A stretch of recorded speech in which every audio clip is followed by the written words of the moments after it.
Praise allot. యేసుక్రీస్తు ప్రభువారి నామములో మీకు అందరికీ శుభములు కలుగునుగాక. దేవునికి మహిమ కలుగునుగాక.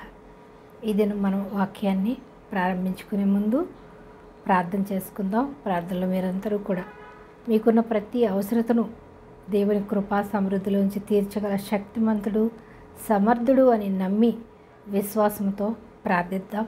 తప్పకుండా మనం అడుగు ప్రతి వాటిని కూడా దేవుడు సమస్తము మనకు అనుగ్రహిస్తాడు. నమ్మి ప్రార్థిద్దాం. మహాగణుడివి, మహోన్నతుడివి, సర్వాంతర్యామివి, సర్వసృష్టికర్తవైన మా ప్రభువ, మా దేవ, మా రక్షక, మీకే స్తుతులు, స్తోత్రములు, వందనములు చెల్లిస్తున్నాం ప్రభువా. అయ్యా, ఆది సంభూతుడైన దేవానికి స్తోత్రాలు, అల్ఫా ఒమేగా అయిన దేవానికి స్తోత్రాలు తండ్రి. నిత్యము వేలాది దూతలతో ప్రభువా కొనియాడబడుతున్నటువంటి మా దేవ, మా రక్షక, అయా పరిశుద్ధుడు పరిశుద్ధుడు పరిశుద్ధుడు అని నిత్యము తండ్రి స్తుతులపై ఆసీనుడమైనటువంటి మా తండ్రి, మీకే స్తోత్రాలు, వందనాలు చెల్లిస్తున్నాం ప్రభా. తండ్రి, గత వారం నుంచి వారం వరకు మమ్మల్ని మీ రెక్కల చాటున భద్రపరిచి మీ సజీవ రెక్కల్లోంచి అయ్యా ప్రభువా తండ్రి అని నాయనా నిన్ను ప్రార్థించే భాగ్యాన్ని, నాయనా తండ్రి నిన్ను స్తుతించే భాగ్యాన్ని మాకు ఇచ్చినందుకు నీకు స్తోత్రాలయ్యా, నీకు వందనాలు ప్రభా. ఈ సమయంలో ఎవరు ఏ అవసరతతో నీ పాదసరిధిలో మొరపెడుతున్నారో ప్రభా, ప్రతి ఒక్కరి అవసరత నీ కృపా సమృద్ధిలోంచి తీర్చబడునుగాక.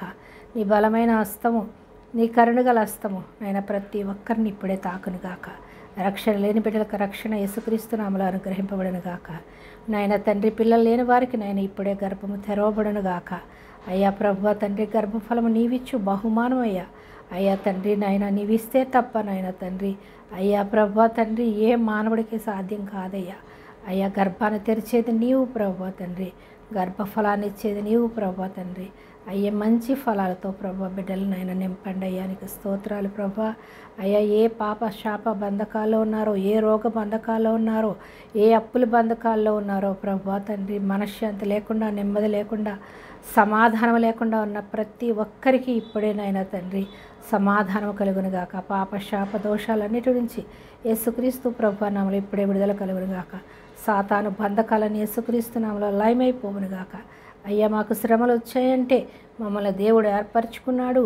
అయ్యా, నీ శోధనలో మమ్మల్ని దేవుడు ఏర్పరచుకుని దేవుని మార్గంలో నడిపించడానికి మాకు శోధనలు వచ్చాయని గ్రహించుకుని అయ్యా నీ పాద సన్నిధికి వచ్చి మొరపెట్టి వారికి ఉన్నటువంటి పాపాల నుంచి, శాపాల నుంచి, దోషాల నుంచి విడుదల పొందుకుని నెమ్మది సమాధానం ప్రతి బిడ్డ యేసుక్రీస్తు ప్రభువా నామములో పొందుకుందురుగాక. ఈ యొక్క కూడికను అంతటిని నీ చేతులకు అప్పగిస్తూ ఉండగా అయ్యా, నన్ను నీ సిలువు చాటును మరుగుపరిచి మీరే నాలో ఉండి పరిశుద్ధాత్మదేవ నన్ను నీ సిలువు చాటును మరుగుపరిచి నీ నోటి బోరగా మాత్రమే నన్ను వాడుకోమని విన్న వాక్యం ద్వారా తండ్రి అయ్యా, ప్రతి ఒక్కరూ ప్రభా నూరింతలుగా ఫలించుదురుగాక. మంచి నేలను పడినటువంటి విత్తనాల వలె నూరంతల పంట యేసుక్రీస్తు ప్రభువారి నామములో మేము కోయుదుముగాక. నీ బలమైన హస్తము, నీ కరుణ, నీ కృప, నీ దీవెన ఆశీర్వాదాలతో ప్రతి బిడ్డను నింపి ఈ ఆరాధన అంతటి నీకు మహిమకరంగా జరిగించుకోమని, సమస్త మహిమ ఘనత ప్రభావములు మీరే పొందుకోమని నజరేయుడైన యేసుక్రీస్తు ప్రభువారి అతి శ్రేష్టమైన నామములో ఈ ప్రార్థన సమర్పిస్తున్నాను పరమ తండ్రి. ఆమేన్, ఆమేన్, హల్లెలూయా, స్తోత్రం. ఈ దినవాక్యాంశము అవిధేయులు అనగా ఎవరు? అవిధేయులు అనగా దేవునికి విధేయత చూపని వారు. అంటే ఏ విధముగా విధేయత చూపని వారు అనేది ఈ దినం మనము తెలుసుకుందాం. దేవుని వాక్యాన్ని చదువుకుందాం. 1 పేతురు 3వ అధ్యాయము 20వ వచనాన్ని చూద్దాం. దేవుని దీర్ఘశాంతము ఇంకా కనిపెట్టుచుండినప్పుడు పూర్వము నోవహు దినములలో ఓడ సిద్ధపరచుచుండగా అవిధేయులైన వారి యొద్దకు అనగా చెరలో ఉన్న ఆత్మల యొద్దకు ఆయన ఆత్మరూపిగానే వెళ్ళి వారికి ప్రకటించాడు. ఎప్పుడంట? నోవహు దినాల్లో దేవుడు ఇంకా దీర్ఘశాంతం చూపిస్తున్నాడు అంటే ఆయన ఇంకా కనిపెట్టుచుండినప్పుడు, దేవుని దీర్ఘశాంతం ఇంకా కనిపెట్టుకుంటున్నప్పుడు పూర్వము నోవహు దినములలో ఓడ సిద్ధపరచుండగా అవిధేయులైన వారి యొద్దకు ఆయన చెరలో ఉన్న ఆత్మల యొద్దకు ఆయన ఆత్మరూపిగానే వెళ్ళి వారికి ప్రకటించాడు. అంటే ఈ నోవహు ఓడ సిద్ధపరిచేటప్పుడు అనేక మంది ఏం చేస్తున్నావు నువ్వు అని వచ్చి ఆయన్ని అడిగారు.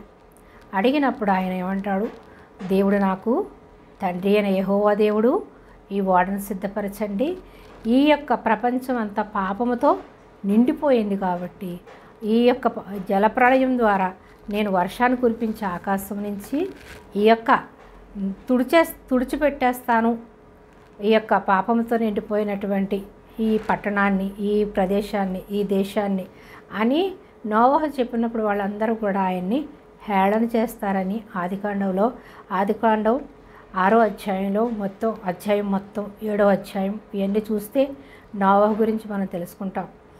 అలా వాళ్ళు ఏం చేశారు, వాళ్ళ నమ్మక ఎవరు నమ్మారు? నోవహు కుటుంబీకులు మాత్రమే నమ్మారు. 8 3 కుమారులు, 3 కోడళ్ళు, భార్య, అతని ద్వారా 7 రక్షించుకుంటాడు. అందుకే నీతిమంతులైనటువంటి తల్లిదండ్రులు ఉంటే పిల్లల్ని నీతి మార్గంలో, దేవుని మార్గంలో పెంచుతారు, నడిపిస్తారు. వారి ఆత్మలు కాపాడుకుని వారి పిల్లల ఆత్మలు కూడా కాపాడుతారు. కాబట్టి నోవహు నీతిమంతుడు కాబట్టి నోవహు ద్వారా తనకున్న 7 తన కుటుంబీకులందరినీ కాపాడుకుంటాడు. అయితే దేవుడు చెప్పినట్లు ఓడను సిద్ధపరుస్తాడు. సిద్ధపరిచినప్పుడు వినకుండా నమ్మకుండా ఉన్నటువంటి వారు అవిధేయులుగా ఇక్కడ చెప్పబడుతుంది. సిద్ధపరిచినప్పుడు అవిధేయులైన వారి యొద్దకు ఎవరు వెళ్ళారంట? యేసు ప్రభు వారు వెళ్ళారు. యేసు ప్రభు వారు ఎప్పుడు వెళ్ళారు? ఆయన ఆరోహణం అవుతాడు. ఎప్పుడు? ఆయన సిలువలో ప్రాణం పెట్టి మన కోసం 3 దినాలు సమాధిలో ఉంటారు. ఆయన సమాధిలో ఉన్నప్పుడు ఆయన అక్కడ కూడా పని చేయడానికే ఉన్నారు. ఆ 3 దినాలు ఆత్మరూపిగా ఆయన శరీరాన్ని అక్కడ విడిచిపెట్టి ఆత్మరూపిగా ముందుగా తండ్రి దగ్గరికి వెళ్లకుండా ఆ యొక్క అవిధేయులైనటువంటి వారు అనగా నోవహు మాట వినకుండా, దేవుడు చెప్పింది నోవహు వింటాడు, నోవహు చెప్పింది వాళ్ళు వినకుండా అవిధేయత చూపించిన వారి యొద్దకు వెళ్ళాడు అని ఇక్కడ వ్రాయబడి ఉంది. ఇంకా మనం ఎఫెసీ పత్రిక 4వ అధ్యాయం 9వ వచనంలో కూడా చూద్దాం. ఆరోహణమాయను అనగా భూమి యొక్క క్రింది భాగమునకు దిగిననియు అర్థమిచ్చుచున్నది కదా. దిగినవాడు తానే సమస్తమును నింపునట్లు ఆకాశ మండలము అన్నిటికంటే మరి పైకి వాడునై ఉన్నాడు. అనగా ఆరోహణమాయను అనగా భూమి యొక్క క్రింది భాగాలకు దిగాడు. అంటే 3 దినాలు ఆయన ఆత్మరూపిగా, అంటే 3 దినాల తర్వాత మళ్ళీ శరీరాన్ని దాల్చుకున్నాడు. ఆయన ఆత్మరూపిగా అనగా 3 దినాలు ఆ యొక్క సమాధిలో ఉండి ఆత్మరూపిగా వెళ్ళి వారి యొక్క ఆత్మలను రక్షించాడు అనుంది. రక్షించాడు అనగా ఎవరిని రక్షించారు? ఎవరు అవిధేయులైపోయారు? ఇంకా చూద్దాం మనం. ఆదికాండం 6వ అధ్యాయం చూద్దాం. ఆదికాండం 6వ అధ్యాయంలో 2వ వచనం నుంచి చూద్దాం. మొదటి నుంచి చూద్దాం. నరులు భూమి మీద విస్తరింపనారంభించిన తరువాత కుమార్తెలు వారికి పుట్టినప్పుడు దేవుని కుమారులు నరుల కుమార్తెలు చక్కని వారని చూచి వారందరిలో తమకు మనసు వచ్చిన స్త్రీలను వివాహం చేసుకునేది. దేవుని తరువాత ఆరంభించిన తరువాత కుమార్తెలు వారికి పుట్టినప్పుడు దేవుని కుమారులు నరుల కుమార్తెలు చక్కని వారిని చూచి వారందరితో తమకు మనసు వచ్చిన స్త్రీలను వివాహం చేసుకునిరి. దేవుని కుమారులు వచ్చి మానవుల కుమార్తెలు అందంగా ఉన్నారని చెప్పి వారిని వివాహం చేసుకున్నారట. యెహోవా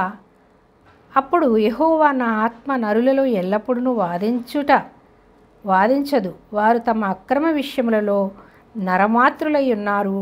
అయినను వారి దినములు 125 ఏండ్లు అగునని చెప్పారు. అప్పటి వరకు 100 సంవత్సరాలు బ్రతుకుతారు. 300 సంవత్సరాలు, 200 సంవత్సరాలు, 250 సంవత్సరాలు.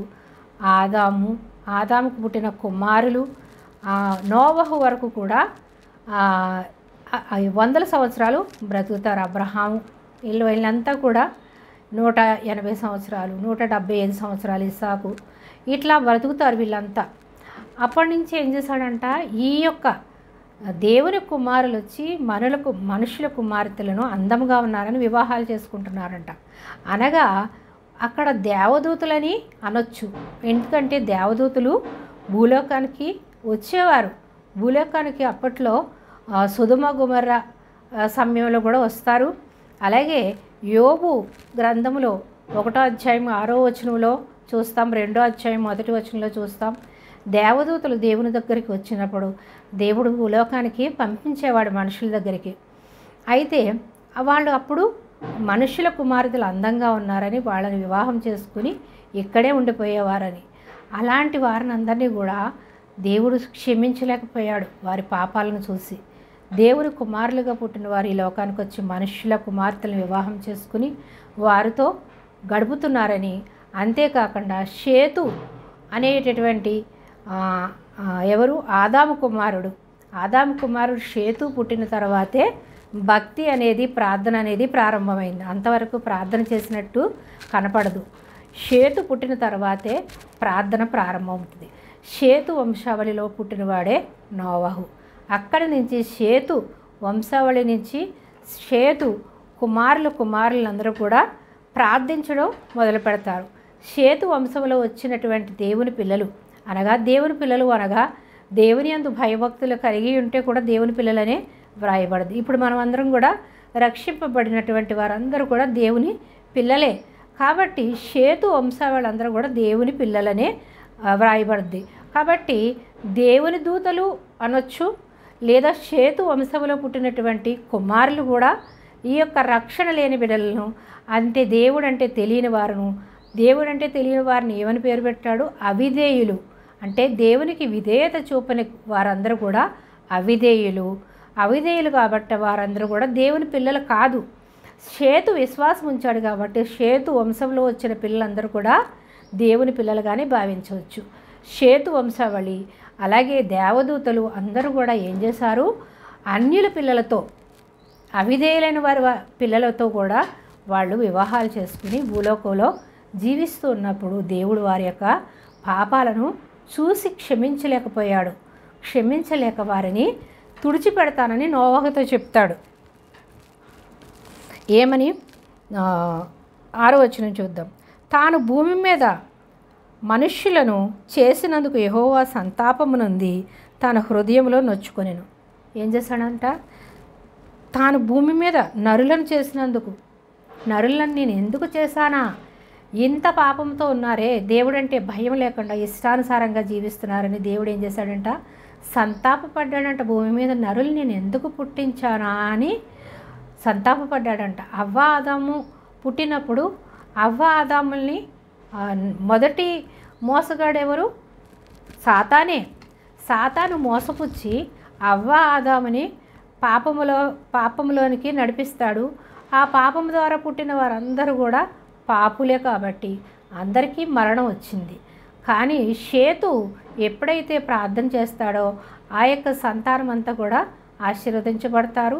చివరికి నోవహు సంతానం ఒక్కటే ప్రార్థన చేస్తూ దేవుని యందు భయం భక్తి కలిగి ఉన్నారని ఇక్కడ వ్రాయబడింది. అంటే షేతు వంశంలో పుట్టిన వారందరూ కూడా ప్రార్థన చేసి ఉండొచ్చు, విడిచిపెట్టారు. కానీ నోవహు మాత్రం నమ్మకంగా దేవుని యందు భయము భక్తి కలిగి జీవించినటువంటి వ్యక్తి కాబట్టి తన కుటుంబాన్ని ఒక్కటిని దేవుడు క్షమించి వారిని రక్షిస్తాడు. వాడ సిద్ధం చేయమని చెప్తాడు. మిగిలిన వాళ్ళందరినీ నేను తుడిచిపెడతానని చెప్తాడు.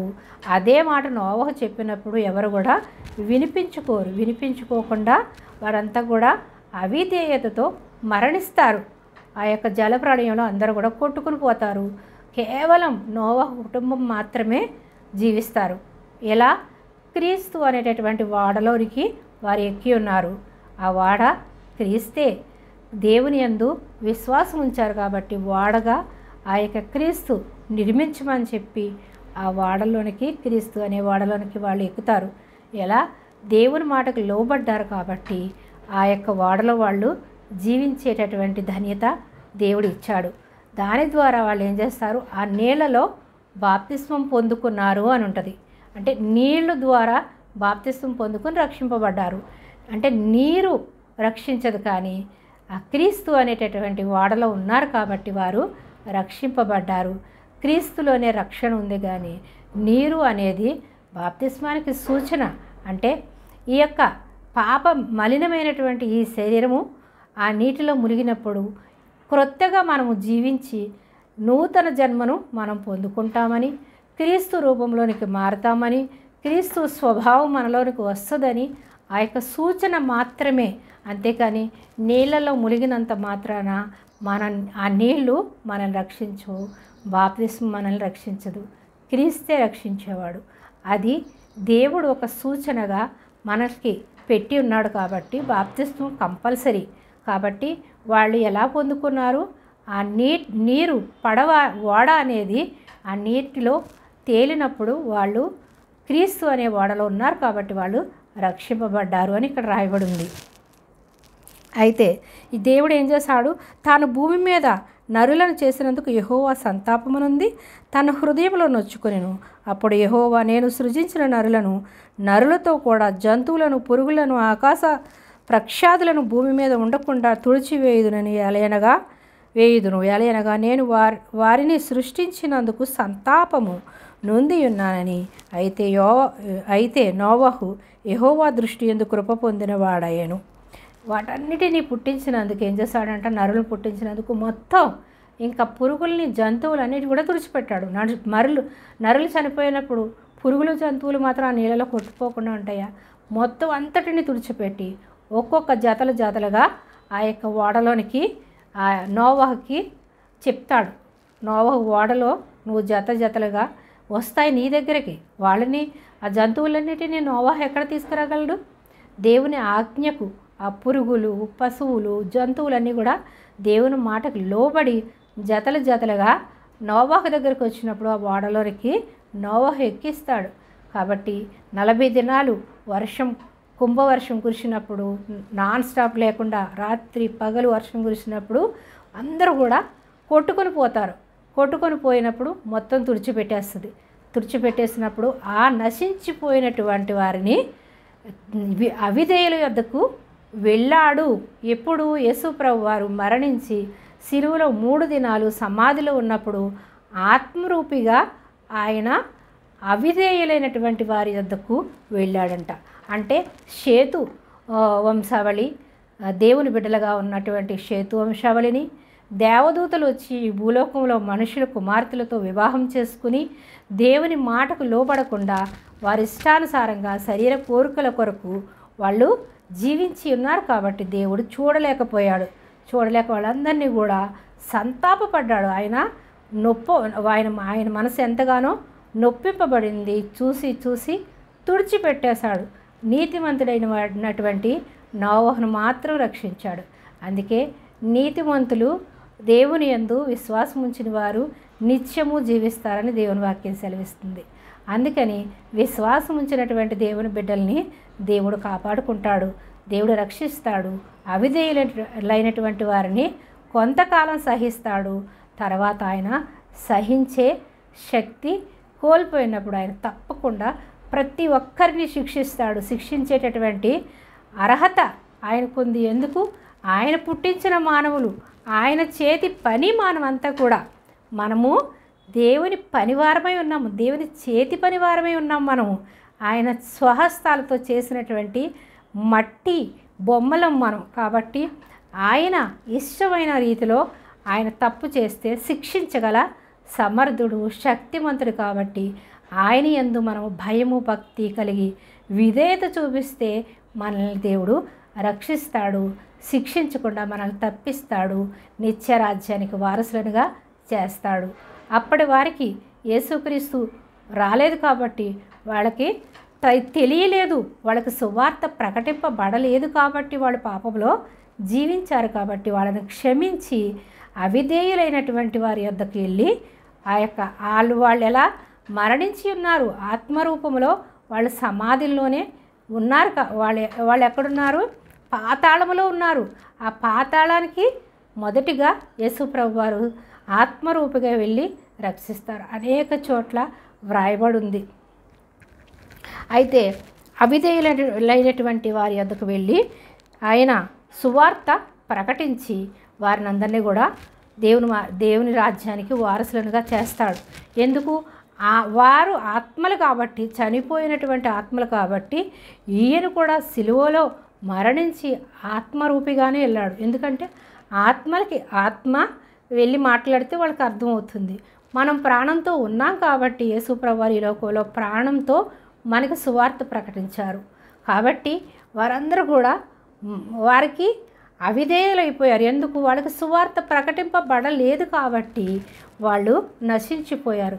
వాళ్ళకి సువార్త ప్రకటించడానికి యేసయ్య వారి దగ్గరికి వెళ్తాడు. ఎందుకంటే అప్పటికి ధర్మశాస్త్రం రాలేదు, యేసుప్రభువారు రాలేదు కాబట్టి వాళ్ళ ఇష్టానుసారంగా జీవించారు. కాబట్టి వాళ్ళని క్షమించి వాళ్ళకి సువార్త ప్రకటించి వచ్చాడు.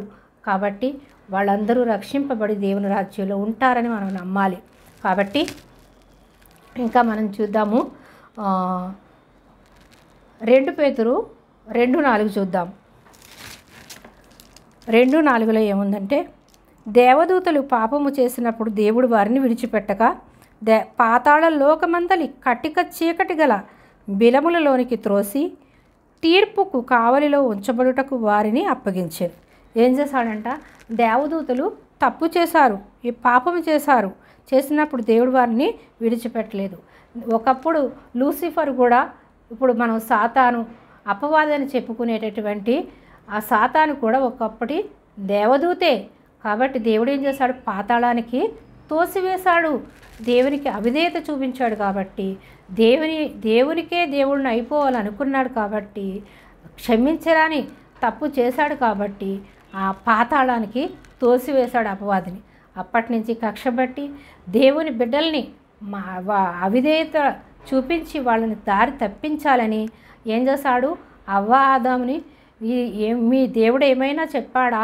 ఇది తినవద్దు అన్నాడా? అది తినొచ్చు, మీరు తిన్న రోజున మీరు దేవదూతలుగా అయిపోతారు అని చెప్తాడు అవ్వకి ఆదాంకి. చెప్పినప్పుడు వాళ్ళు ఏం చేస్తారు? ఆ దేవుని మాటని వినకుండా అపవాది మాటకి లోబడతారు. ఎవరు? స్త్రీ. అందుకే స్త్రీ తొందరగా పడిపోతుంది. ఏ మాట అయినా స్త్రీ నమ్మేస్తుందని ఆ అవ్వమ్మను బట్టి మనం నేర్చుకుందాం. అయితే స్త్రీ నమ్మి దేవుని మాటకి లోబడకుండా అపవాది మాటకి లోబడింది. అపవాది అబద్ధికుడు కాబట్టి అబద్ధికుడు మాటకి వెంటనే లోబడింది. కపట ప్రవక్త సాతానే మొదటివాడు. కపట ప్రవక్త ఎవరు? సాతానే మొదటివాడుగా ఉన్నాడు. ప్రవచించాడు అనమాట. ఏమని ప్రవచించాడు? మీరు చావనే చావరు అని చెప్తాడు. మీరు చావనే చావరు, మీరు నిత్యము జీవిస్తారు, మీరు దేవతల వలె అయిపోతారు అంటాడు. దేవుడి వలె అనరు, దేవతలు అంటే మనము పెట్టుకున్నటువంటి పేర్లు, దేవతల పేర్లు. అలా మీరు దేవతలుగా మారిపోతారు అంటాడు. అన్నప్పుడు వీళ్ళు నమ్మేస్తుంది. అవ్వమ్మ నమ్మేసి ఆదాముకి పండు తినిపించిన వెంటనే వారిలోనికి పాపం వచ్చింది. ఆ పాపము ద్వారా మరణం వచ్చింది. ఆజ్ఞ అతిక్రమమే పాపము, ఆ పాపము వల్ల వచ్చు జీతము మరణము. ఆజ్ఞను తిరస్కరించారు కాబట్టి పాపం వచ్చింది. ఆ పాపం వల్ల ఏమొచ్చింది? మరణం వచ్చింది. ప్రతి మానవుడికి కూడా ఆ యొక్క మరణము సంభవించింది. ఎందుకు? వారు దేవుని ఆజ్ఞకు లోబడకుండా సాతాను మాటకు లోబడ్డారు కాబట్టి ఈ మనుషుల్లోనికి పాపం వచ్చింది. ఆ పాపము ద్వారా పాపమునకు వచ్చు జీతము మరణము. అలాగే మనము కూడా ఇంకా పాపములోనే ఉంటే మరణానికి పాత్రులమే. అందరూ పాపులే, అందరూ మరణానికి అర్హులే. కానీ యేసయ్య ఎందుకు వచ్చాడు? ఈ పాపము నుంచి విడిపించటానికి. ప్రతి ఒక్కరిని ఆయన రక్షణలోనికి నడిపించి పాపము నుంచి విరుగుడుగా ఆయన ఈ లోకంలో సిలువలో ప్రాణం పెట్టాడు. ఆయన పరిశుద్ధ రక్తం ద్వారా మన పాపాల నుంచి విడిపించి విరుగుడుగా మన పాపాల నుంచి మన యొక్క చావుకి దగ్గరైనటువంటి మనల్ని ఆయన రక్తం ద్వారా విరుగుడుగా మన యొక్క ఆత్మను రక్షించడానికి వచ్చాడు. మనకు నిత్య జీవం ఇవ్వడానికి వచ్చాడు. మరణం మీద విజయాన్ని పొందుకోవడానికి వచ్చాడు. మనకి విజయాన్ని ఇవ్వడానికి వచ్చాడు. కాబట్టి ఆయన ఎప్పుడైతే మన కొరకు ఈ లోకానికి వచ్చి ఆయన సిలువలో రక్తం కార్చి మనల్ని రక్షించుకున్నాడు. ఆ రక్తం ద్వారా మనల్ని కొన్నాడు కాబట్టి ఆ రక్తంలో మనం కడగబడ్డాము కాబట్టి మనము పవిత్రులుగా, పరిశుద్ధులుగా, నీతిమంతులుగా మనం మార్చబడ్డాము. కాబట్టి మన మీద మరణము ఇంకా పరిపాలించలేదు. మరణం మీద మనము విజయాన్ని పొందుకున్నాము. ఎప్పుడు? యేసయ్యందు విశ్వాసం ఉంచినప్పుడు, యేసయ్య రక్తంలో మనము కడగబడినప్పుడు మనము ఆ యొక్క పాపముల నుండి, శాపముల నుంచి విడుదల పొందుకుని ఆ యొక్క మరణం మీద మనం విజయాన్ని పొందుకుంటాము. కాబట్టి మనము ఆయన యందు విశ్వాసం ఉంచితే చాలు, మనము రక్షింపబడతామని దేవుని వాక్యం సెలవిస్తుంది. అది నిజం. అయితే ఇంకా మనము పేతురు 2:4 ఇప్పుడు మనం చూసుకున్నాము. దేవదూతలు పాపం చేసినప్పుడు దేవుడు వారిని విడిచిపెట్టలేదు. ఎవరు? దేవదూతలు పాపం చేస్తే దేవదూతలు కూడా ఆయన విడిచిపెట్టలేదు. దేవదూతలు ఎప్పుడు పాపం చేశాయి? ఆదాము కాలంలో, నోవహు కాలంలో మనుష్యులు అంటే స్త్రీలు, అందముగా ఉన్నటువంటి స్త్రీలను చూసి దేవదూతలు కూడా వచ్చి మనుష్యులు పిల్లలతో వివాహం చేసుకుని పిల్లల కన్నారు. అలాంటప్పుడు దేవుడికి కోపం వచ్చింది. ఎందుకు? దేవుడికి విధేయత చూపించకుండా దేవదూతల పని ఏంటి? మనుషులకి సహాయం చేయడం, దేవుని పిల్లలకి సహాయం చేయడం, ఆ దేవుని మాటకి లోబడి జీవించడం. కానీ వాళ్ళు ఈ లోకానికి వచ్చి కామాప్తులై ఆ యొక్క మానవ రూపంలో ఉన్న స్త్రీలను వివాహం చేసుకుని తప్పు చేశారు. కాబట్టి దేవదూతలను కూడా దేవుడు క్షమించలేదు. ఏమంటున్నాడు? 4వ వచనం మనం ఫస్ట్ నుంచి చూద్దాము. 2వ అధ్యాయం 2 పేతురు 1 నుంచి చూద్దాము. మరియు అబద్ధ ప్రవక్తలు ప్రజలలో ఉండిరి, అటువలనే మీలోనూ అబద్ధ బోధకులు కూడా ఉన్నారు. అబద్ధ ప్రవక్తలు ప్రజలలో ఉండిరి. ఒకప్పుడు ఉన్నారు. అంటే బిలాము ఒక ప్రవక్త, బిలాము కూడా అబద్ధ ప్రవక్త. డబ్బుకి లోనైపోయి బాలాకుకి తప్పుగా ప్రవచిస్తాడు దేవునికి విరుద్ధంగా. అలాగే అలాంటి వారు ఎంతోమంది ప్రవక్తలు ఉండిరి ఒకప్పుడు. అటువలనే మీలోనూ అబద్ధ బోధకులు కూడా ఉన్నారు. అప్పుడు అబద్ధ ప్రవక్తలు ఉన్నారు, ఇప్పుడు అబద్ధ బోధకులు మీలో ఉన్నారు అని చెప్పి ఎవరు చెప్తున్నారు? పేతురు గారు చెప్తున్నారు. అబద్ధ బోధకులు ఉందరు. వీరు తమ్మును కొనిన ప్రభువును కూడా విసర్జించుచు, మనల్ని రక్తంతో కొన్నటువంటి యేసయ్యను కూడా విసర్జించి దేవుని విడిచిపెట్టి తమకు తామే శీఘ్రముగా నాశనము కలుగజేసుకొనుచు ఏం చేస్తున్నారు? మనల్ని యేసయ్య రక్తంతో మనల్ని కొంటే ఆయన్నే విసర్జించి తమకు తామే శీఘ్రముగా నాశనాన్ని కొని తెచ్చుకుంటున్నారంట. శీఘ్రముగా అంటే సునాయాసంగా ఏం చేస్తున్నారంట? నాశనాన్ని కొని తెచ్చుకుంటూ కొనుచు నాశనకరమగు భిన్నాభిప్రాయములను రహస్యముగా బోధించుచు మరియు అనేకుల వారి పోకిరి చేష్టలను అనుసరించి నడుతురు. వీరిని బట్టి సత్యమార్గము దూషింపబడును. ఏంటంట? అప్పట్లో దేవదూతలనే క్షమించలేదు. వారికి రక్షణ ఏంటో తెలియదు, వాళ్ళకి సువార్త ఏంటో తెలియదు, ధర్మశాస్త్రం ఏంటో తెలియదు. అలాంటి వారినే దేవుడు క్షమించకుండా వారిని పాతాళానికి తోసేసి వాళ్ళకి సువార్త వినక వాళ్ళు నశించిపోయారని యేసుప్రభు వారు ఆత్మలో ఉన్నటువంటి వారి యొద్దకు ఆత్మరూపంగా వెళ్ళి వాళ్ళకి సువార్త ప్రకటిస్తారు. వారందరూ విని విశ్వసిస్తే రక్షింపబడతారు. కాబట్టి వాళ్ళందరూ రక్షింపబడ్డారని మనము నమ్మాలి. అయితే ఇక్కడ ఏమంటున్నాడు? దేవదూతలను సహా క్షమించలేదు. అలాంటప్పుడు అబద్ధ బోధ చేసి దేవునికి విరుద్ధంగా ఇష్టానుసారంగా బోధిస్తే వాళ్ళని మాత్రం క్షమిస్తాడా అని 2 పేతురు 2వ వచనంలో చూస్తాం. 2 పేతురు 2వ అధ్యాయం 1 నుంచి మనం చూస్తాం. అయితే నాశనమునకు భిన్నాభిప్రాయములను రహస్యముగా బోధించుదురు. రహస్యముగా వాళ్ళకి నచ్చినట్టుగా బోధిస్తారు. ఎవరు? అబద్ధ ప్రవక్తలు ఒకప్పుడు ఉన్నారు, ఇప్పుడు అబద్ధ బోధకులు ఉన్నారు. జాగ్రత్త అని చెప్తున్నాడు. మరియు అనేకులు వారి పోకిరి చేష్టలను అనుసరించి నడుతురు. వీరిని బట్టి సత్యమార్గము దూషింపబడింది. వీరిని బట్టి ఏం చేస్తుంది? సత్యమార్గము. యేసయ్యే సత్యము, మార్గము, జీవము ఆయనే. ఆయన మార్గాన్ని ఏం చేస్తుందంట? దూషింపబడుతుంది. దేవుని మార్గాన్ని దూషిస్తున్నారు. మిమ్మును బట్టే కదా నా నామము అవమానపరచబడుతుంది అంటాడు. అనగా దేవుని వాక్యాన్ని ఉన్నది ఉన్నట్టుగా బోధించకుండా అబద్ధ బోధ చేస్తే దేవుని మార్గంలోనికి వాళ్ళని నడిపించకుండా సత్య మార్గాన్ని దూషించేటట్టు వాళ్ళ ద్వారా బోధకుల ద్వారా చేస్తున్నారు అంటాడు. ఇంకా మనం 3వ వచనాన్ని చూద్దాము. వారు అధిక లోబులై కల్పనా వాక్యములు చెప్పుచు, అధిక లోబులై లోభత్వం, వారు ధనాపేక్షకులోని లాభాన్ని ఆశించేటటువంటి వారు లోబులై, ఏది ఆశించినా మనము ఈ లోకంలో మన లాభం కొరకు ఆశించేది ఏదైనా కూడా లోభత్వమే. అయితే లోబులై కల్పనా వాక్యములు చెప్పుచు, మనము కల్పించినటువంటి కథలు మనము చెప్పి లోభత్వంతో ధనాపేక్షతో మనం బోధిస్తే మనము తప్పించుకోలేరు, ఏ బోధకుడు కూడా తప్పించుకోలేడు అని ఇక్కడ స్పష్టంగా పేతురు గారు రాస్తున్నారు. అయితే కల్పనా వాక్యములు చెప్పుచు మీ వలన లాభము సంపాదించుకుందురు. ఎవరి వలన? బోధ విన్నటువంటి వారు, విశ్వాసులైనటువంటి వారిని బట్టే వాళ్ళు ఏం చేస్తారంట? లాభాన్ని సంపాదించుకుందురు.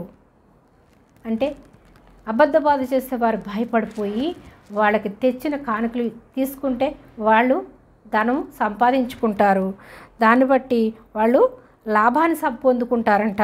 లాభాన్ని సంపాదించుకుందరు. వారికి పూర్వము నుండి విధింపబడిన తీర్పు ఆలస్యము చేయదు. పూర్వము నుండి విధింపబడిన తీర్పు ఆలస్యం చేయదు అనగా శిక్ష తప్పదు అని. పూర్వకాలం నుంచి అంటే నోవహు కాలంలోనే వారిని శిక్షించాడు. తప్పు చేసినటువంటి దేవదూతల్ని, దేవుని బిడలైనటువంటి వారిని, ఆ దేవునికి విధేయత చూపినటువంటి వారిని అందరినీ కూడా దేవుడు విడిచిపెట్టలేదు. కాబట్టి వీరు కూడా తప్పించుకోలేరు అని చెప్తున్నాడు. అయితే వారికి పూర్వము నుండి విధింపబడిన తీర్పు ఆలస్యం చేయదు. వారి నాశనము కునికి నిద్రపోదు. వారి నాశనం ఏంటంట? కునికి నిద్రపోదు. అంటే ఏం చూడలే దేవుడు నిద్రపోతున్నాడా? మన పనేనా? ఇంకా దేవునికి వేరే పని లేదా? మనం ఏం చేస్తున్నామో చూస్తూనే ఉంటాడా అని వాళ్ళు అనుకుని దేవునికి భయపడకుండా ఈ లోకంలో ధనాపేక్షకు లోనయ్యి వాళ్ళ లాభాన్ని ఆశించి అబద్ధ బోధ చేస్తే కునికి నిద్రపోయే దేవుడు కాదు. ఆయన కునుకడు, నిద్రపోడు. ఆయన ఎప్పుడు కూడా మనుషులను పుట్టించి మనుషులు ఏం చేస్తున్నారు అని ఆయన చూస్తూనే ఉంటాడు. మనం ఏం చేస్తున్నా ఆయన చూస్తూనే ఉంటాడు. ఆయన కునుకడు, ఆయన నిద్రపోడు. అయితే నాశనం కునికి కూడా నిద్రపోదు. వాళ్ళ నాశనం కూడా ఏం చేస్తుందంట? కునికి నిద్రపోదు. అంటే దేవుడు నిద్రపోని దేవుడు కాబట్టి వాళ్ళ నాశనాన్ని ఏ టైంలో ఇవ్వాలో కనిపెడతాడు. ఇంకా మారుతాడా అని దేవుడు సమయాన్ని ఇస్తున్నాడు. ఆ సమయాన్ని మనం సద్వినియోగం చేసుకోకుండా మనం ధనాపేక్షతోనూ ఈ లోకములో పేరు ప్రఖ్యాతులు సంపాదించుకోవాలని, ధనాన్ని సంపాదించుకోవాలని, ఈ లోకంలో మనకు అవకాశం వచ్చినప్పుడే మనము అబద్ధ బోధ చేసైనా మనము ఇతరుల నుంచి సంపాదించాలనేటటువంటి ఆశ ఉంటే కనుక వారి నాశనము నిద్రపోదట. వారి నాశనము కునికి నిద్రపోదు. దేవదూతలు, ఇక్కడ 4వ వచనంలో మనం ఇందాక చూసాము, దేవదూతలు పాపము చేసినప్పుడు దేవుడు వారిని విడిచిపెట్టక, దేవదూతలే పాపం చేసినప్పుడు దేవుడు వారిని విడిచిపెట్టకుండా ఏం చేశాడు? పాతాళ లోకమందలి కటిక చీకటి గల బిలములలోనికి త్రోసి తీర్పుకు కావలిలో ఉంచబడుటకు వారిని అప్పగించారు. వాళ్ళు ఏం చేశాడంట? పాతాళ లోకానికి తోసివేసి అందులోనే ఉంచేశాడు. యేసుప్రభు వారు వచ్చి ఆయన మళ్ళీ ఆత్మరూపిగా శిలువ మరణంలో ప్రాణాన్ని అర్పించి ఆయన ఆత్మరూపిగా శరీరాన్ని ఆ సమాధిలోనే ఉంచి ఆత్మరూపిగా వెళ్ళి ఆ యొక్క పాతాళలో ఉంచినటువంటి దేవదూతల యొద్దకు, అవిధేయులైనటువంటి మనుషుల యొద్దకు వెళ్ళి వారిని విడిపించాడు సువార్త ప్రకటించి. వాళ్ళనే శిక్షించకుండా విడిచిపెట్టిన దేవుడు ఇప్పుడు అబద్ధ బోధ చేసి దేవునికి విరుద్ధంగా ధనాన్ని సంపాదించుకోవాలనేటటువంటి వారిని దేవుడు శిక్షించకుండా ఉంటాడా? వారి నాశనం కునికి నిద్రపోతుందా అని పేతురు గారు చెప్తున్నారు. అయితే దేవదూతల పాపం చేసినప్పుడు దేవుడు వారిని విడిచిపెట్టక పాతాళలోకమందలి కటిక చీకటి గల బిలములలోనికి త్రోసి తీర్పుకు కావలిలో ఉంచబడుటకు వారిని అప్పగించాను. తీర్పుకు కావలిలో వారిని ఏం చేశాడంట? అప్పగించాడంట. అయితే మరియు ఆయన పూర్వకాలమందున్న లోకమును విడిచిపెట్టక భక్తిహీనుల సమూహము మీదికి జలప్రళయము రప్పించినప్పుడు ఏంటి, పూర్వకాలమందున్న లోకమును విడిచిపెట్టక, పూర్వకాలమందున్న లోకాన్ని అంతటినీ విడిచిపెట్టలేదు అనగా నోవహు కాలంలో ఉన్నటువంటి లోకాన్ని అంతటినీ తుడిచిపెట్టేశాడు. ఒకరినిద్దరిని కాదు, అందరూ పాపంతో ఉన్నారు. దేవుడంటే భయం లేకుండా, దేవునికి విధేయత చూపకుండా, అవిధేయతతో ఉన్న వారందరినీ కూడా దేవుడు ఏం చేశాడు, లోకాన్నంతటినీ తుడిచిపెట్టాడు. దేని ద్వారా? జలప్రళయం ద్వారా. జలప్రళయం ఎలా వచ్చింది? వర్షం, ఆకాశంలో వర్షాన్ని కురిపించి జలముతో నింపబడి ఆ యొక్క లోకమంతా కూడా ఆ జలప్రళయంలో కొట్టుకుపోయేటట్టు చేశాడు. ఎందుకు? దేవునికి విధేయత చూపకపోవడం వల్ల. అందుకని మనం ఏం చేయాలి? దేవునికి విధేయత కలిగి జీవించాలి అని మనం నేర్చుకోవాలి. అయితే జలప్రళయం రప్పించి అప్పుడు నీతిని ప్రకటించిన నోవహును మరి 7 నీతిని ప్రకటించినటువంటి, అంటే సువార్త ప్రకటించాడు నోవహు. ఎలా? దేవుడు వస్తాడు, తండ్రి అయిన దేవుడు ఈ యొక్క ప్రపంచాన్ని అంతటిని, ఈ లోకం అంతటిని తుడిచిపెట్టేస్తానన్నాడు, నన్ను ఓడత సిద్ధం చేయమన్నాడు, ఎవరైతే దేవుని మాటకు లోబడతారో వాళ్ళందరినీ రక్షిస్తానన్నాడు, లేదంటే వర్షం వచ్చి జలప్రళయం ద్వారా ఈ యొక్క లోకాన్ని అంతటిని తుడిచిపెట్టేస్తా అన్నాడని చెప్పి ప్రజలకి సువార్త ప్రకటించాడని ఇక్కడ మనం చూస్తాం. నీతిని ప్రకటించిన నోవహు, నీతి అనగా దేవుని వాక్యమే నీతి అయి ఉన్నది కాబట్టి దేవుని మాటకు లోబడి దేవుని మాటను ప్రకటించినటువంటి నోవహు ఎలా అయ్యాడు? నీతిమంతుడిగా అయ్యాడు. అలాగే ప్రకటించిన నోవహును మరి 7 కాపాడాడు. ఒక్కడు ప్రకటించాడు, తన 7 సంతానాన్ని, 6 తన 3 కుమారుల్ని, కోడల్ని, తన భార్యని కాపాడుకున్నాడు. 7 ఆయన కాపాడుకోగలిగాడు. ఎందుకు? అతను నీతిమంతుడిగా, దేవుని యందు భయము భక్తి కలిగిన వాడిగా, దేవునికి లోబడిన వ్యక్తిగా ఉన్నాడు కాబట్టి తన కుటుంబాన్ని రక్షించాడు. అలాగే నిన్ను బట్టి నీ కుటుంబం రక్షింపబడుతుంది. కాబట్టి ఒక ప్రార్థించే తల్లిగా ప్రతి ఒక్కరు ఉండాలి, ప్రార్థించే తండ్రిగా ప్రతి ఒక్కరు ఉండాలి. ప్రార్థించే తల్లిగా తండ్రిగా ఉన్నప్పుడు నిన్ను బట్టి నీ కుటుంబాన్ని దేవుడు రక్షిస్తాడు. నీతిమంతులుగా పరిశుద్ధులుగా చేసి దేవుని రాజ్యానికి వారసులుగా చేసుకుంటాడు. కాబట్టి నోవహును బట్టి తన 7 తన కుటుంబీకుల్ని కాపాడుకుంటాడు. 8 కూడా ఆ యొక్క నీటి ద్వారా క్రీస్తు అనేటటువంటి ఆ ఓడల వాళ్ళు జీవించడం ద్వారా వాళ్ళు ఆ నీటి ద్వారా వాళ్ళు బాప్తిస్మను పొందుకున్నారని ఇక ఆదికాండం 6వ అధ్యాయం 7వ అధ్యాయం మొత్తం అంతా మనం చదివితే ఉంటుంది. అయితే తర్వాత ఏం చేస్తాడు? ప్రకటించిన నోవహును మరి 7 కాపాడాను. మరియు ఆయన సొదొమ గొమొర్రాలను పట్టణములను భస్మము చేసి ముందుకు భక్తిహీనులకు వారిని వాటిని దుష్టాంతముగా ఉంచుటకై వాటికి నాశనము విధించి దుర్మార్గుల కామ వికారయుక్తమైన నడవడి చేత బహు బాధపడిన నీతిమంతుడగు లోతును తప్పించారు. ఏంటి? సొదొమ గొమొర్రాలో నీతిమంతుడు ఎవరున్నారు? లోతు మాత్రమే ఉన్నాడు. మిగిలిన వాళ్ళందరూ కూడా ఎలా ఉన్నారు? పాపముతో నిండిపోయి ఉన్నారు, కామంతో నిండిపోయి ఉన్నారు. పాపము, వాళ్ళు నీతి అంటే ఏంటో తెలియని స్థితిలో, అవిధేయతలో సొదొమ గొమొర్రా ఉన్నప్పుడు ఏం చేశాడు? లోతును బట్టి లోతు కుటుంబాన్ని రక్షిస్తాడు. అక్కడున్న ప్రజలందరినీ కూడా తుడిచిపెట్టేస్తాడు అని పేదరు గారు చెప్తున్నారు. మనం చూద్దాం. ఆదికాండము 19వ అధ్యాయము 24వ వచనాన్ని చూద్దాం. ఆదికాండం 19:24 చూద్దాం. అయితే ఫస్ట్ నుంచి 19వ అధ్యాయము 4వ వచనం చూద్దాం. ముందుగా వారు పండుకొనక ముందు ఆ పట్టణస్థులు అనగా సొదొమ మనుషులు, బాలురును, వృద్ధులను, ప్రజలందరూ నలుదిక్కుల నుండి కూడి వచ్చి, అనగా ఏంటంటే లోతు ఆ యొక్క సొదొమ గొమొర్రాలో జీవిస్తాడు. లోతు అనగా అబ్రహాము సహోదరుడు కుమారుడు, తమ్ముడు కుమారుడు. లోతుని అబ్రహాం పెంచుతాడు. అబ్రహాము భక్తిని బట్టి లోతు కూడా భక్తిలో, దేవునిలో భయము భక్తి కలిగి జీవించినటువంటి నీతిమంతుడిగా వ్రాయబడింది. నీతిమంతుడిగా తన కుమార్తెలు, తన భార్యను రక్షించుకుంటాడు. కానీ భార్య ఏం చేస్తుంది? వెనక్కి చూడొద్దు అని చెప్పినప్పుడు వెనక్కి చూస్తుంది. అనగా వెనక్కి చూడడం అనగా లోకం అనేటటువంటి ఆశలతో ఉన్నది. మనము ఈ లోకంలో జీవించినప్పుడు లోక ఆశలన్నిటినీ కూడా మనం చంపేసుకోవాలి. ఈ లోక ఆశ, ధనాపేక్ష వీటన్నిటిని కూడా మనము పెంటగా భావించాలి, చెత్తగా భావించాలి. దేవుని కన్నా మనకి ఏది ఎక్కువ కాదు. దేవుడు ఉంటే మనకు సమస్తము.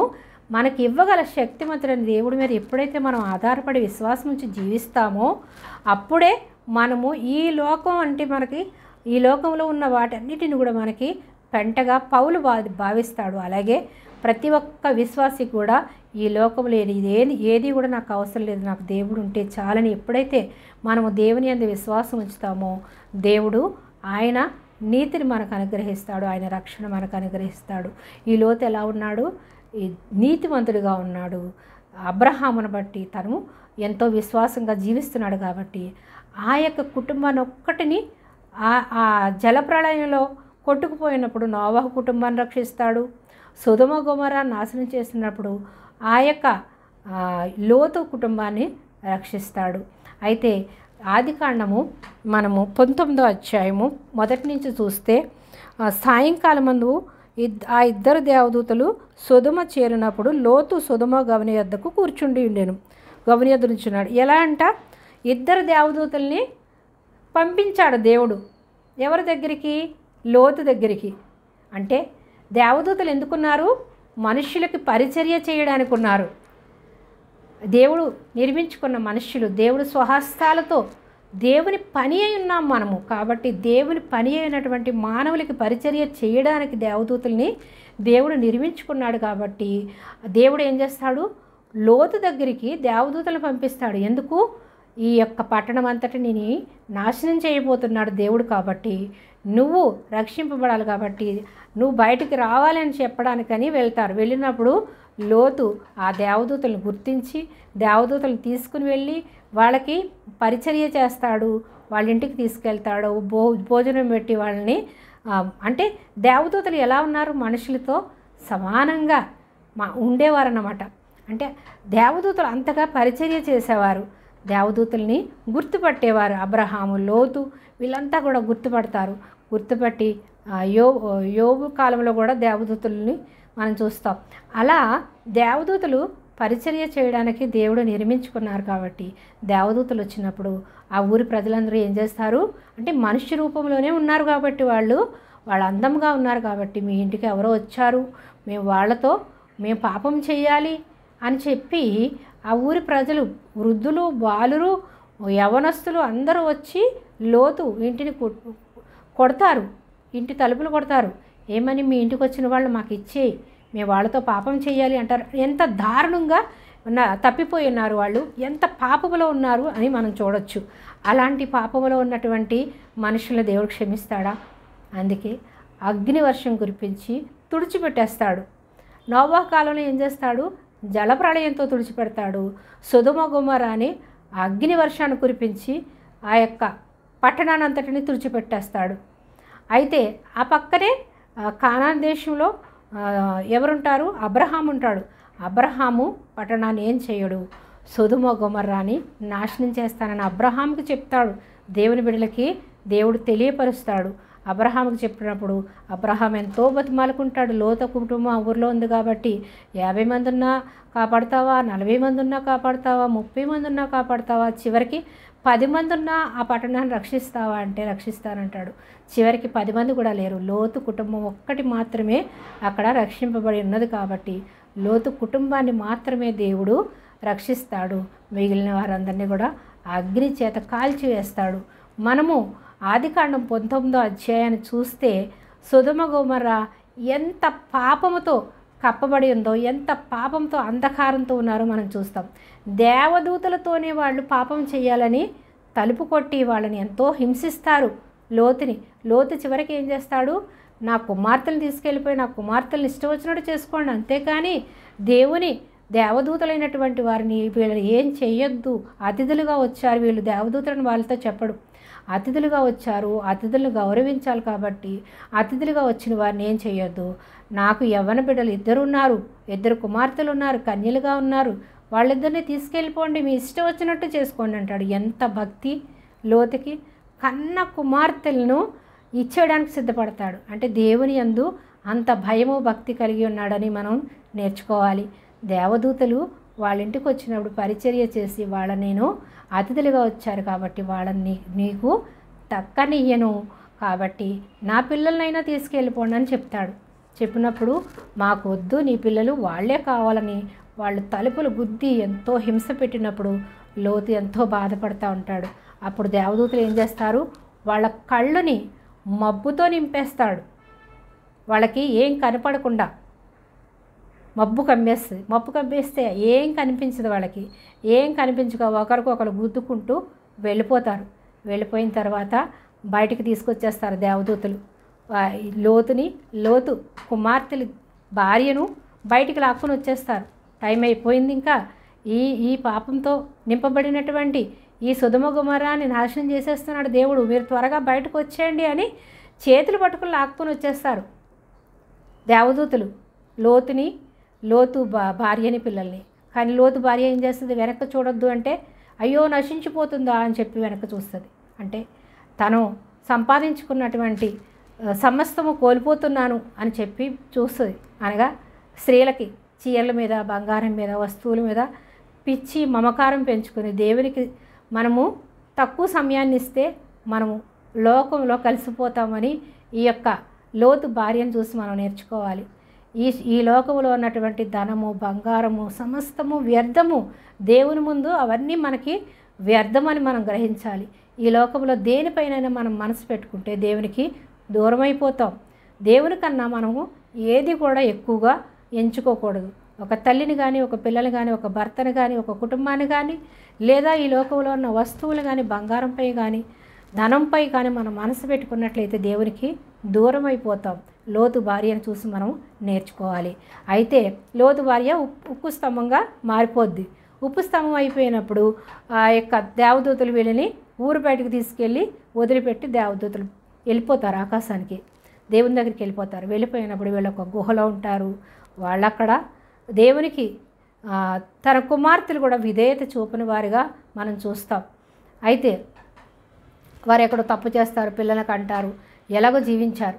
అయితే మనం ఇక్కడ నేర్చుకోవాల్సింది ఏంటంటే దేవునికి విధేయత చూపించి నీతిమంతులుగా ఉన్నటువంటి వారిని దేవుడు తప్పిస్తాడు. దేవునికి అవిధేయత చూపించినట్లయితే వారిని ఎప్పటికైనా క్షమించి విడిచిపెట్టే దేవుడు కాదు.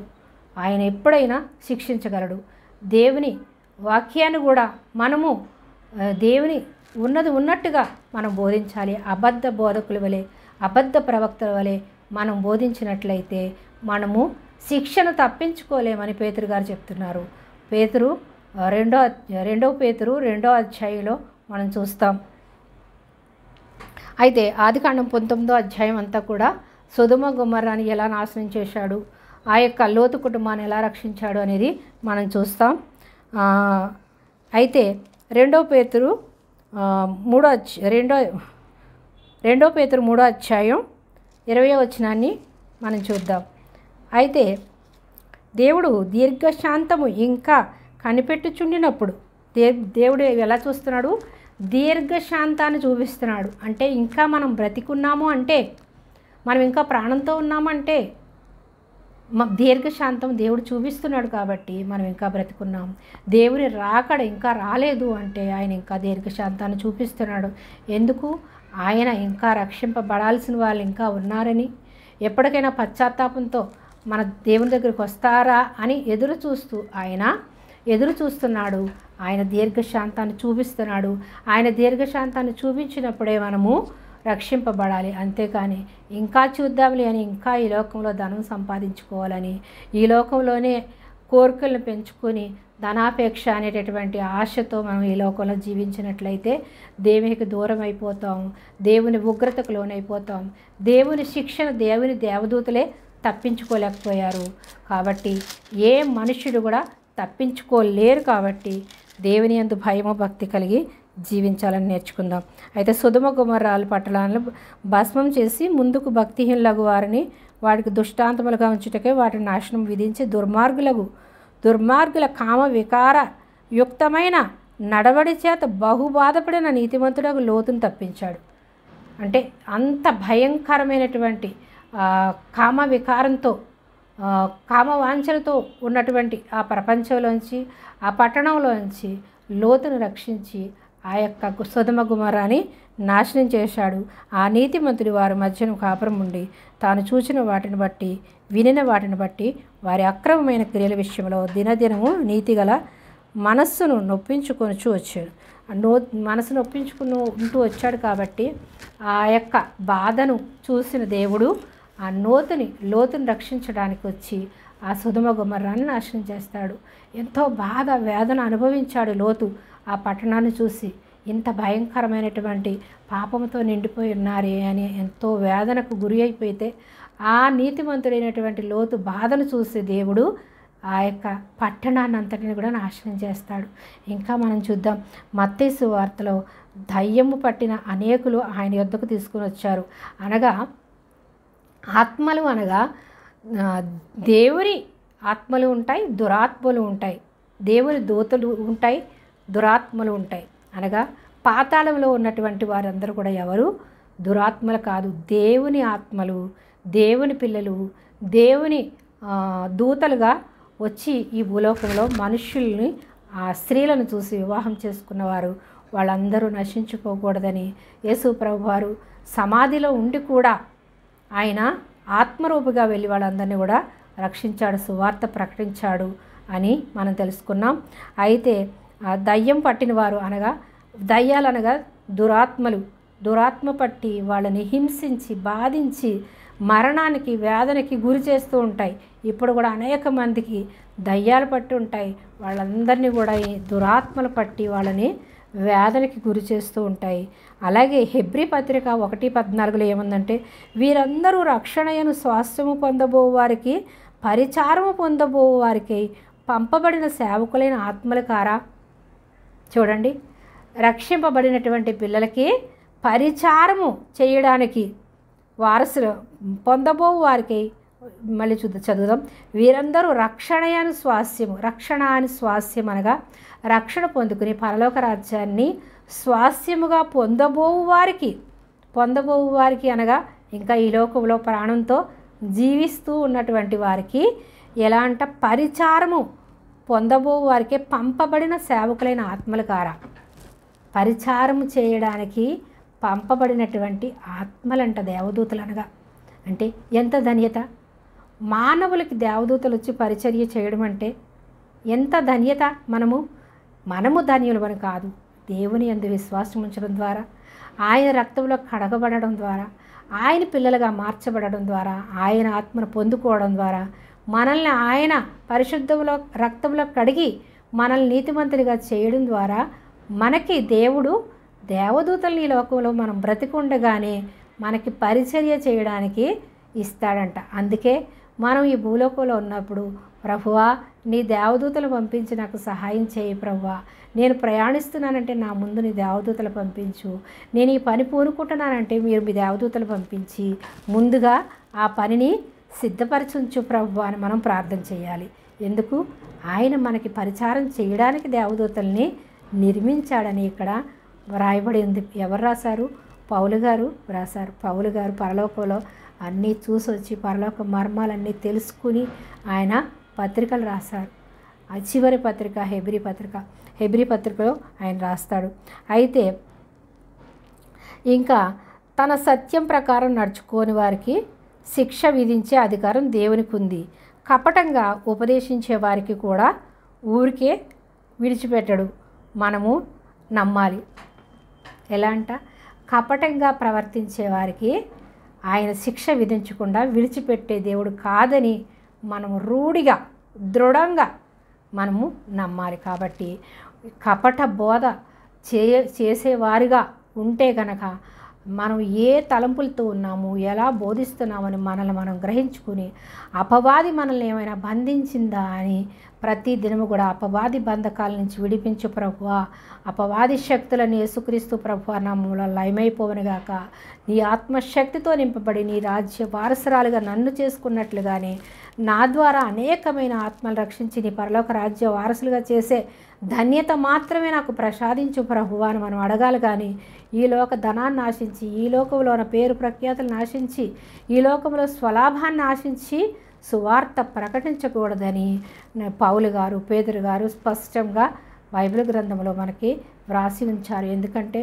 అలాంటి బోధ ఉంది. ప్రవక్తలు, బిలాము ప్రవక్త బోధించాడు, అలాగే అబద్ధ బోధకులు కూడా వస్తారు అని ముందుగానే గ్రహించి పరిశుద్ధాత్మ ప్రేరేపణతో పరిశుద్ధ గ్రంథములో వ్రాయబడినటువంటి ఈ మాటలు మనము మనస్ఫూర్తిగా నమ్మి విశ్వాసంతో మనము దేవుని యందు భయము భక్తి కలిగి జీవించాలి. వాక్యం ఉన్నది ఉన్నట్టుగా మనం బోధించాలి. ఉన్నది ఉన్నట్టుగా మనం బోధించకపోతే ఈ లోకంలో ఉన్న ఈ బైబిల్ పరిశుద్ధ గ్రంథంలో ఉన్న తెగుళ్ళన్నీ వస్తాయని మొన్నటి దినం మనము నేర్చుకున్నాము. ప్రకటన గ్రంథం 21వ అధ్యాయము 22వ అధ్యాయము చివరిలో మనం చూస్తాం. 18వ వచనం, ప్రకటన 22, 18, 19 వచనాల్లో మనం చూస్తాం. దీనిలో కలిపితే మనము కలిపినా తీసివేసిన దానిలో ఉన్న తెగుళ్ళు మనకు వస్తాయి. తీసివేస్తే పరలోక రాజ్యానికి వారసులం కావలేము అని నేర్చుకున్నాం. పరలోక రాజ్యానికి వారసులం కాలేనప్పుడు మనకి ఈ సువార్త ఎందుకు, ఈ భక్తి ఎందుకు, ఈ యొక్క బోధ ఎందుకు? మనల్ని మనం పరీక్షించుకోవాలి. ప్రతి ఒక్కరూ, ప్రతి విశ్వాసి, ప్రతి బోధకుడు, ప్రతి సువార్థికుడు, ప్రతి ఒక్కరు కూడా మనల్ని మనం పరీక్షించుకోవాలి. పరలోక రాజ్యానికి వారసులు కాలేనటువంటి భక్తి ఎందుకు మనకి? కాబట్టి అందరూ పరలోక రాజ్యంలో ఉండాలనేది ఆయన చిత్తం, ఆయన ప్రణాళిక. కాబట్టి అపవాది ఏ విధముగా మనల్ని తప్పిస్తున్నాడో మనల్ని మనం పరీక్షించుకోవాలి. అయితే ఇంకా మనం చూద్దాము. బాప్తిస్మం అనగా ఏంటంటే విశ్వాసాన్ని, నూతన జీవాన్ని సూచించేటటువంటి గుర్తు. బాప్తిస్మం అనగా విశ్వాసాన్ని, నూతన జీవాన్ని సూచించడానికి ఒక గుర్తు మాత్రమే. అంతేకాని నీళ్లు బాప్తిస్మం మనల్ని రక్షించలేదు. యేసుక్రీస్తు మాత్రమే మనల్ని రక్షిస్తాడు. ఆయనే పరలోక రాజ్యానికి వారసులుగా చేస్తాడు.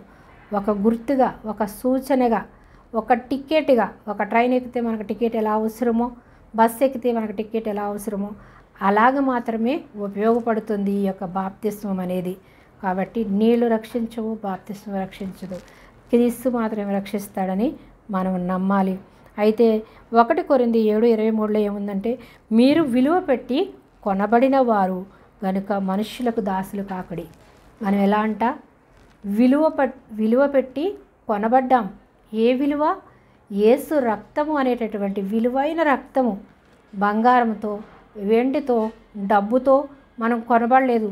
ఈ లోకంలో ధనము, బంగారము మనకి ఈ లోకంలో ఉన్నంతకాలం విలువైనవే, కానీ వాటి ద్వారా మనం కొనబడలేదు. వాటి ద్వారా కొనబడితే మనకి రక్షణ లేదు, పరలోక రాజ్యం లేదు. పరిశుద్ధుడైనటువంటి పరిశుద్ధ రక్తము ద్వారా మనల్ని కొన్నాడు కాబట్టి మనము విలువైన వారిగా మార్చబడ్డాం. మనకి విలువైనటువంటి జీవితాన్ని ఇచ్చిన యేసయ్యకు కృతజ్ఞత కలిగి జీవితాంతము ఆయనకు లోబడి జీవించాలి, విధేయత కలిగి జీవించాలని దినం నేర్చుకున్నాం. అవిధేయత చూపిస్తే ఎక్కడుంటామో? నిత్య నరకాగ్నిలో, పాతాళానికి దేవదూతలనే తోసివేశాడు దేవుడు. అలాంటి స్థితిలో ఎవరైనా ఉంటే గనక మనము దేవునికి విధేయత కలిగి జీవిద్దాం. దేవునికి అవిధేయత చూపించి నిత్య నరకాగ్నికి, పాతాళానికి గురయ్యేవారుగా మనం ఉండకూడదని ఈ దిన వాక్యాన్ని మనం నేర్చుకున్నాం. దేవుని వాక్యానికి లోబడదాం, దేవుని చిత్తానికి లోబడదాం. దేవుని వాక్యానుసారంగా జీవించి అవిధేయతలో ఉన్నటువంటి ప్రతి ఒక్కరు కూడా దేవునికి విధేయత కలిగి, దేవుని యందు భయము భక్తి కలిగి మనము ఆయన రక్తంలో, విలువైన రక్తంలో కడగబడ్డామని, ఆయన విలువైన రక్తం ద్వారానే మనం నీతిమంతులుగా మార్చబడ్డామని మనం గ్రహించి దేవుని చిత్తానికి లోబడి దేవుని వాక్యానుసారంగా జీవించి అనేక మందికి దీవెనకరంగా, ఆశీర్వాదకరంగా, దేవుని నామానికి మహిమకరంగా జీవించాలనేది మనము నేర్చుకున్నాము. దేవుని వాక్యానికి లోబడదాం, దేవుని చిత్తానికి లోబడదాం. మనం ప్రార్థన చేసుకుందాం. మహాగణుడివి, మహోన్నతుడివి, సర్వాంతర్యామివి, సర్వసృష్టికర్తమైన మా ప్రభువా, మా దేవా, అయా నూరంతలుగా ప్రభువా తండ్రి ఈ వాక్యం ఫలించునుగాక. మంచి నేలను పడినటువంటి విత్తనాల వలె ప్రతి ఒక్కరి హృదయాల్లో ఫలించునుగాక.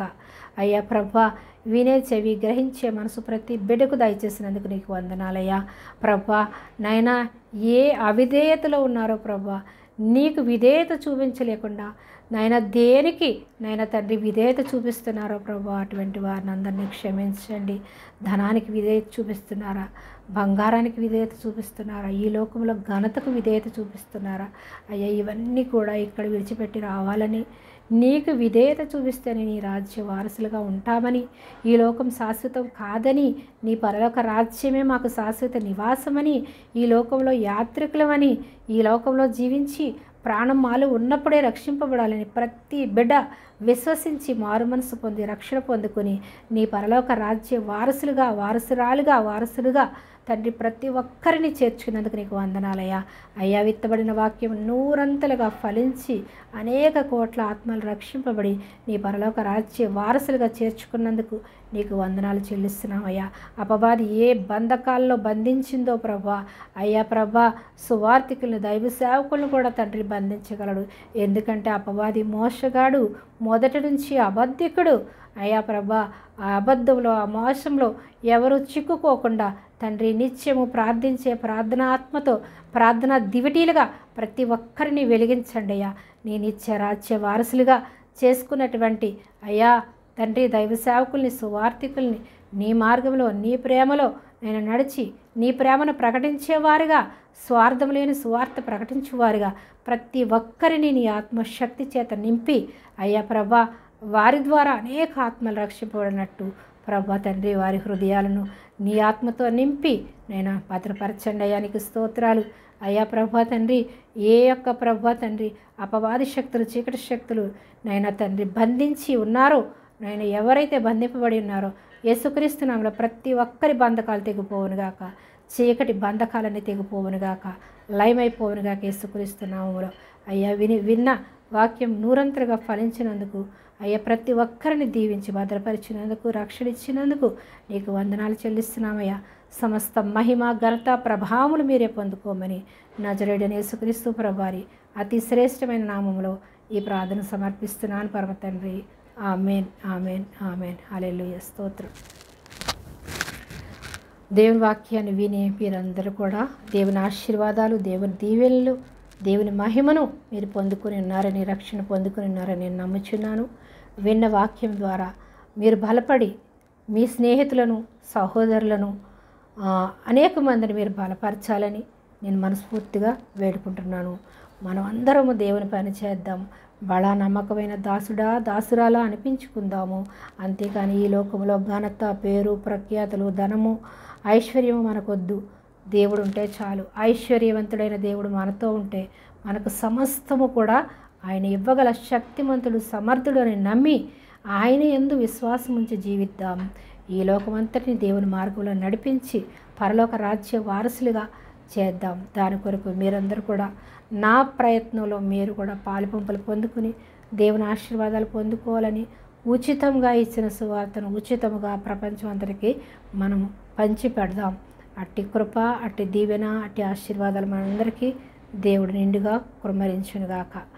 తండ్రి అయినటువంటి దేవుని ప్రేమ, కుమారుడైన యేసుక్రీస్తు ప్రభువారి కృప, పరిశుద్ధాత్మ దేవుని అన్యోన్య సహవాసము ఇప్పుడు ఎల్లప్పుడూ నిత్యము సదాకాలము సకల పరిశుద్ధులతోనూ, సకల సంఘాలతోనూ, సకల కుటుంబాలతోనూ, మనతోనూ, మన పిల్లలతోనూ నిత్యము తోడై ఉండునుగాక. ఆమెన్. Praise the lord.